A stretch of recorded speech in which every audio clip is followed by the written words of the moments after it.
Hello. Today I'm going to be talking about D-Day, or more explicitly, around a particular airframe that was used during the D-Day landings. The D-Day landings of the 6th of June 1944 was the largest seaborne invasion in history.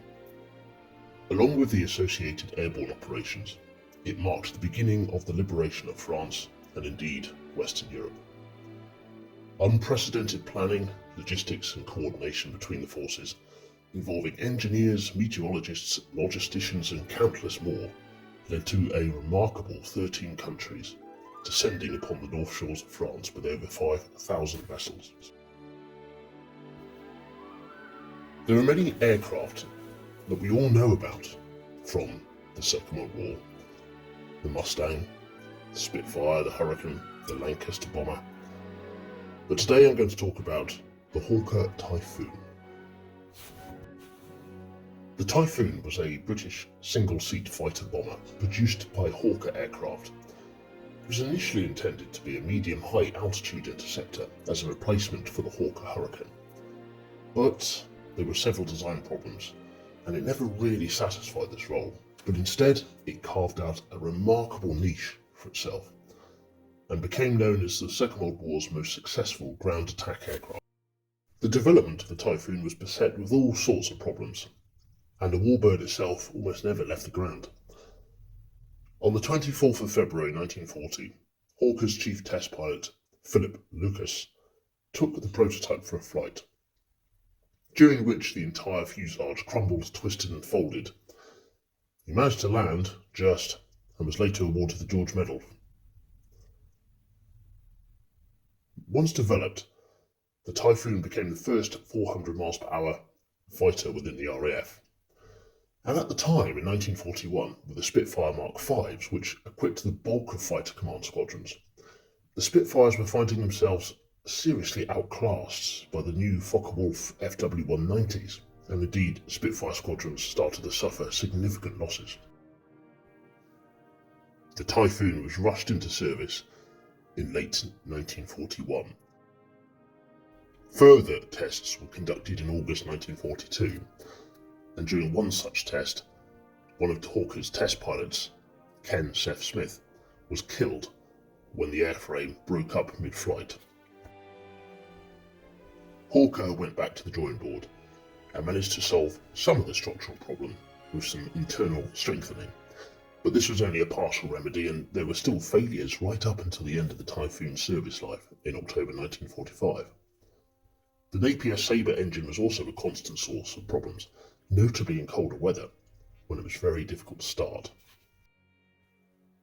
But nevertheless, the Typhoon entered operational service, and it really began to mature as a reliable aircraft around the end of 1942, when its excellent qualities were soon becoming apparent. It was indeed a perfect match for the FW-190s. By 1943, the RAF needed a ground attack fighter more than just a pure fighter, and the Typhoon was brilliantly suited to this role. With newly fitted rocket projectiles, the Typhoon became a formidable asset and played a crucial role in the lead-up to and the aftermath of D-Day. But prior to D-Day itself, Typhoon squadrons kept at least one pair of aircraft on standing patrols over the south coast of Britain, with another pair kept at readiness at 2 minutes' notice to go throughout all daylight hours. These squadrons flew at 500 feet or lower, with enough height to spot and intercept the incoming fighter bombers. The Typhoon finally proved itself within this role, with 486 Squadron claiming 20 fighter bombers within one set of patrols. The first two Messerschmitt Me-210 fighter bombers to be taken down over Britain fell to the guns of Typhoons in August 1942. But returning back to D-Day of June 1944, Typhoon squadrons were deployed and operated from airfields along the south coast of Britain. They were deployed to attack a number of targets, including shipping, bridges, railway infrastructure, communications, and anything else that might hamper the German response to the invasion. During the invasion, a system of close communication and liaison was set up between the RAF and the Army, and RAF operators travelled on the front line and called up squadrons of Typhoons operating in a cab rank, which was a tactic in which scores of Typhoons would wait at a distance. They would wait for the call from the ground teams and then would deploy to make an immediate strike.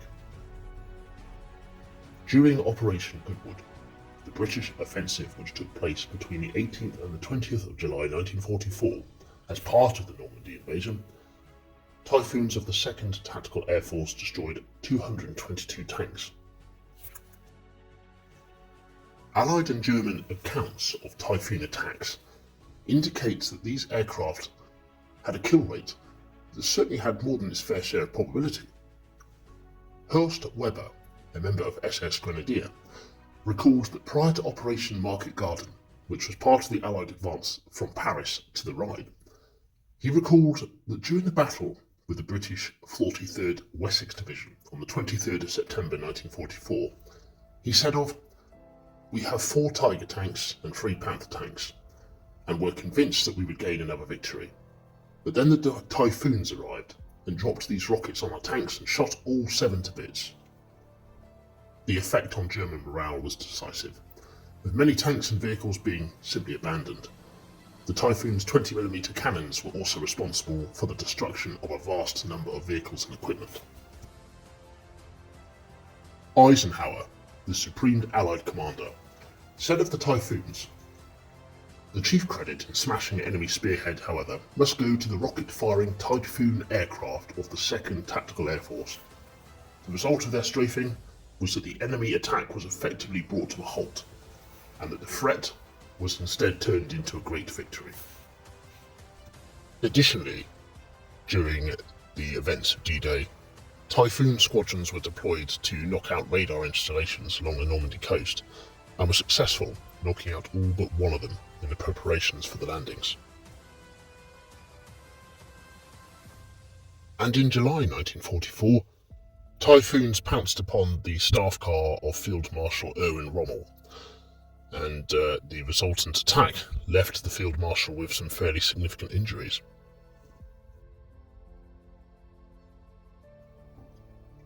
Another form of attack carried out by Typhoons was the cloak and dagger operations, using intelligence sources to target German headquarters.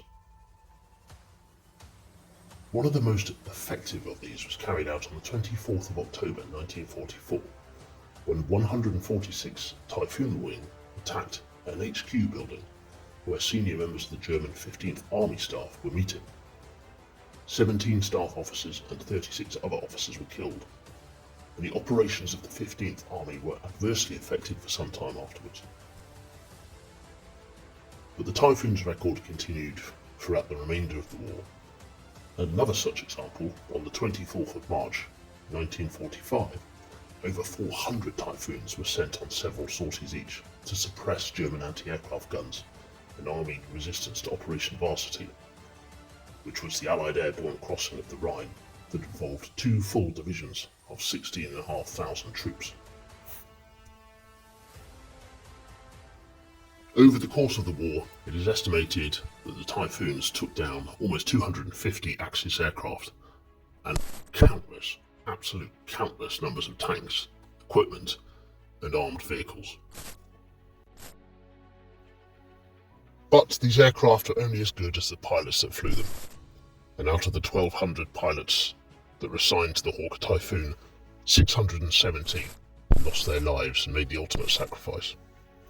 That was a mortality rate of 56%, which was higher than those suffered within Bomber Command.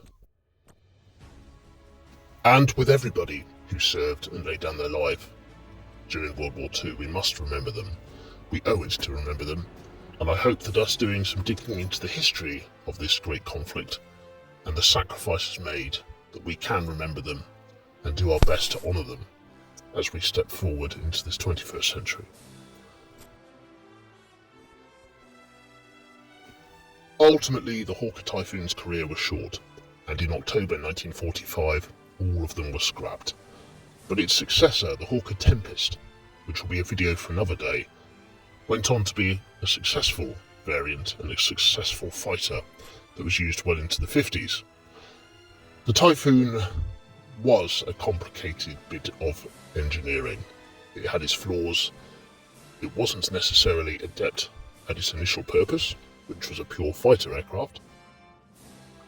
But instead, the Typhoon became a very successful low-altitude ground attack aircraft. It was swift, powerful, was able to carry heavy armaments, and was certainly noted by the higher command, including Eisenhower, for how successful it was in assisting and furthering the Allied advance towards Germany. A successful aircraft flown by exceptional people, the Hawker Typhoon.